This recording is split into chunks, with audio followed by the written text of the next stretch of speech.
All right, Coach Leach, we'll go straight to questions. We'll go right here in the front row to your right. Coach, I'm Dick Cox with Lindy Sports and Cox Sports Broadcasting, and I'm hesitant about asking you this question. I've gotten a variety of answers today on this, though.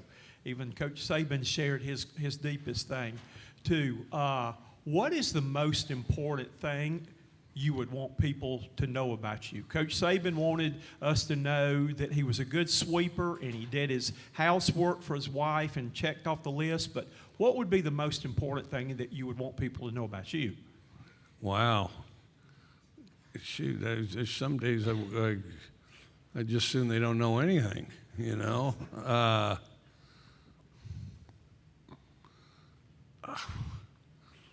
Well, he's got housework covered, doesn't he? Well, I don't know. I don't have one. I would. Well.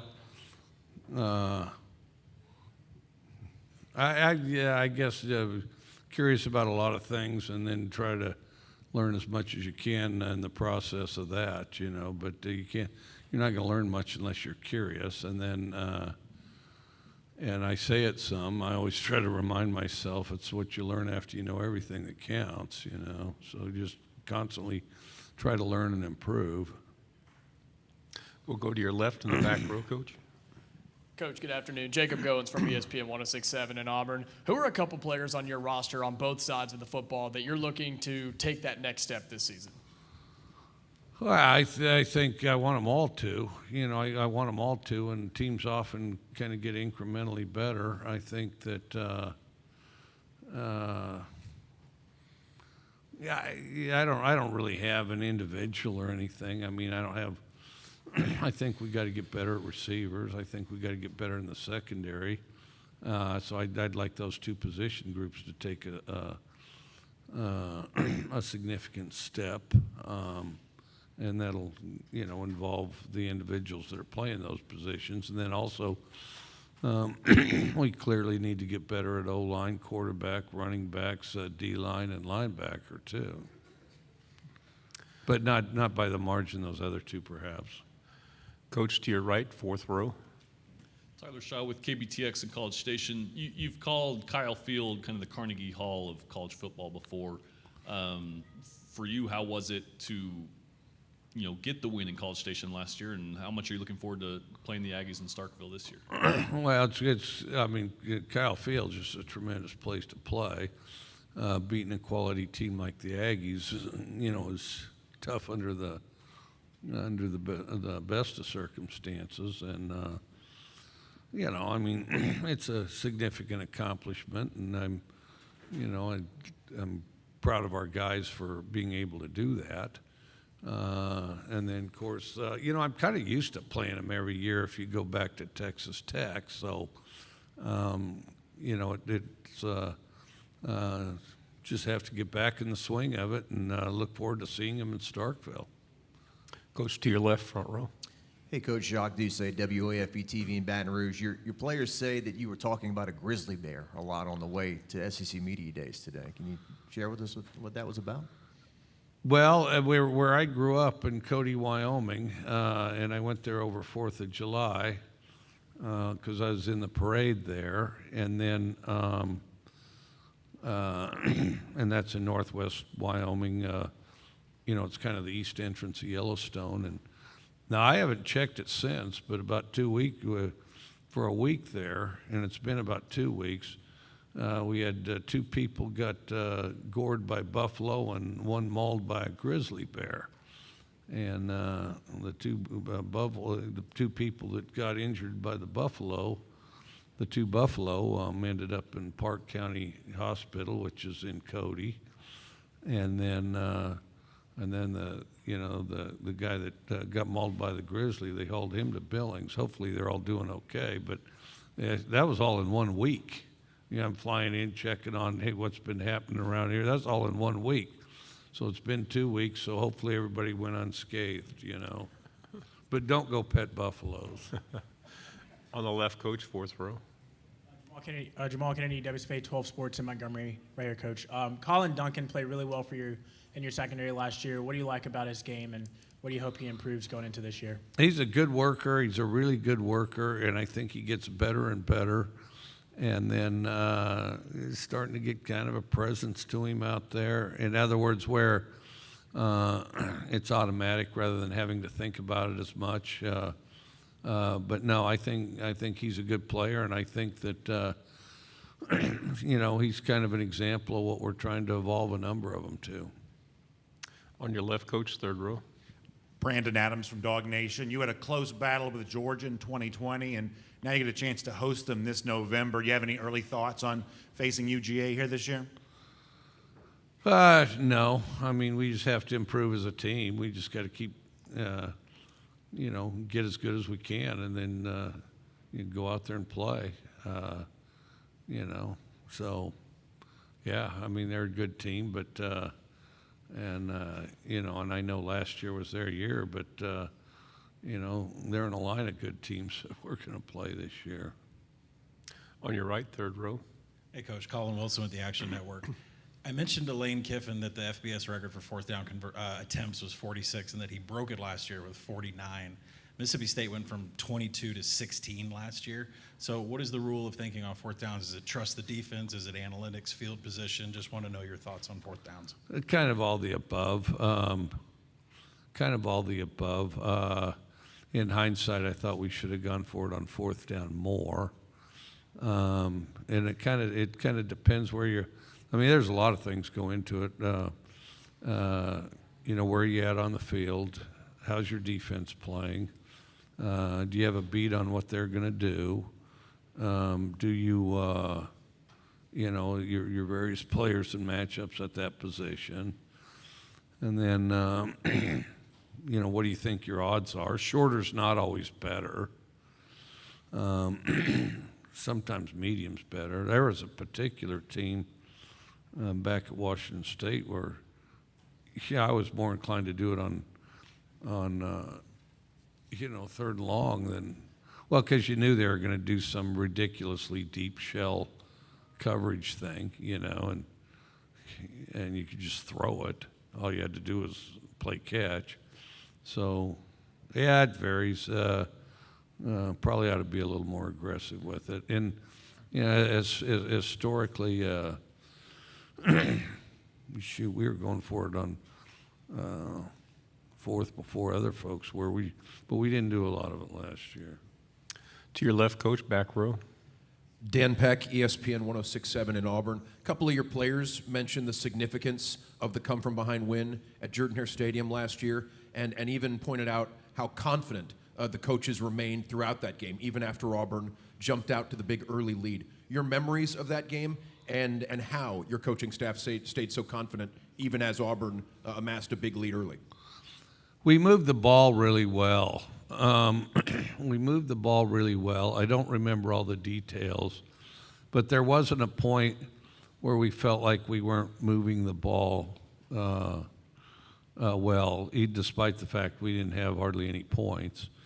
And, we stall in the red zone or miss a kick. I think we turned it over once too. Anyway, and then, but we felt like, we just had to get in sync because they weren't stopping us. We just stopped ourselves. And our feeling was if we quit doing that, we could have a big half. I guess I didn't expect it to necessarily be as big as it was. But, sometimes it's, if you're too result determinative, you look out there and you say, well, we've got this many points, they got this many points, we're terrible. Well, we weren't terrible. The results weren't what we wanted to, and the results really didn't equal the quality that we were playing. We were playing at a pretty high quality, just, one mishap here, one mishap there, and the ball wasn't bouncing our way, and then you just have to ride that out and outlast it. We got momentum right before the half. We scored, and then so anyways, the second half was a great deal more fun than the first half. But the results weren't any good, but we moved it well the first half. To your right, Coach, fourth row. Coach, Travis Brown with the Bryan College Station Eagle. With everything that's going on surrounding college athletics, college football, do you feel like things are trending to a better place or a worse place, generally speaking, for the sport? Too early to tell. Too early to tell. Because right now what we have is unsustainable. There will be changes. We're probably in the biggest transition period that we've been in since I've been coaching. Shoot, they're changing everything. We've got realignment going on. We got playoff talk going on. We've got,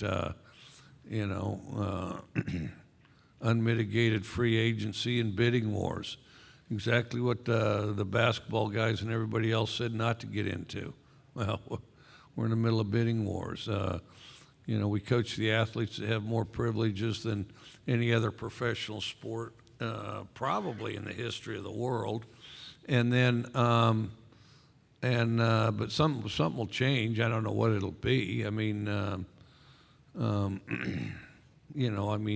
Being a professional is not all privilege and no responsibility.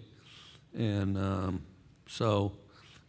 do think getting, if everybody got on the same page, they could find a relatively easy solution. The most difficult thing is getting everybody on the same page, I think.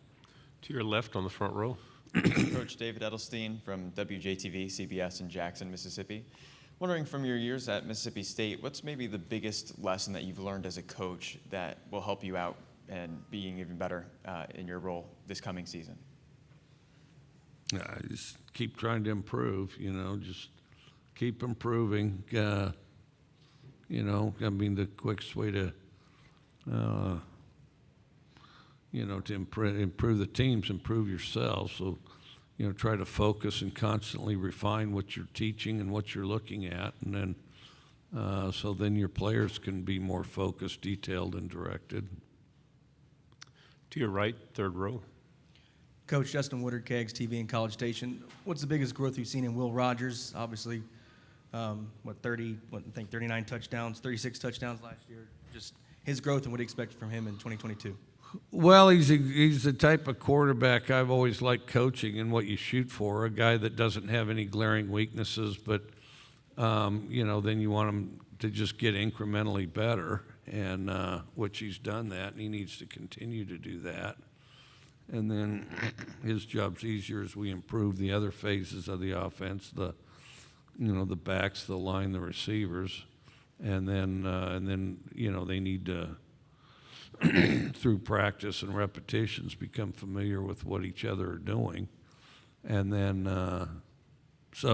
but he's a diligent worker. He's a tough kid. He's a good leader. So, he's got all the qualities you want in order to, pursue all that. Final two questions, third row, all right. Yeah, hey Mike, Brett McMurphy with the Action Network. I talked with Dana Holgerson a couple months ago, and he said that you have kicked him out of the Air Raid Club because he runs the football too much. Is that accurate? And two, do you ever see you running the ball more than you have in the past few years? Well, I think our backs are very productive, and so that's the biggest thing, to keep the backs productive. But, as far as our guys specifically that played running back, I've led conferences with running backs before, our teams have. And I think our running back production's probably, I think it's probably third if I were to guess. We're not first last year. We're probably third or so, somewhere around there in running back production. You guys can do all the math. Just understand that receiving yards count for just as many yards as rushing yards do. And then, I don't know. Dana's a friend, and I like what he does. He can do what he does. And they had a big year last year, but I don't. Over the years we've won as many games as they have, more. So I expect we'll go ahead and stick with what we're doing. And then, But now he's running it a lot, and some of it has to do with his quarterback, and and you try to design offenses around your players, and try to focus on that. That's the biggest thing, is put your players in positions to do what they can do and what they do well. And I think Houston did a good job of that last year. Final question, Coach, front row to your left. Coach, so many great coaches in this league already, in particular in your division. I just wanted your thoughts on Brian Kelly making the move from Notre Dame to LSU and what that brings to the league this year. Yeah, I've known Brian for years. I didn't realize he was as good a dancer as he is, but I'm excited to see that. And heck, you think you know a guy, right? And then, so I don't know. I mean, he's a guy that's focused, very focused on football, and he's an X and O guy, and so he does a good job. So, and our league's full of quality coaches. Coach, thank you very much for your time. All right, always. thank you.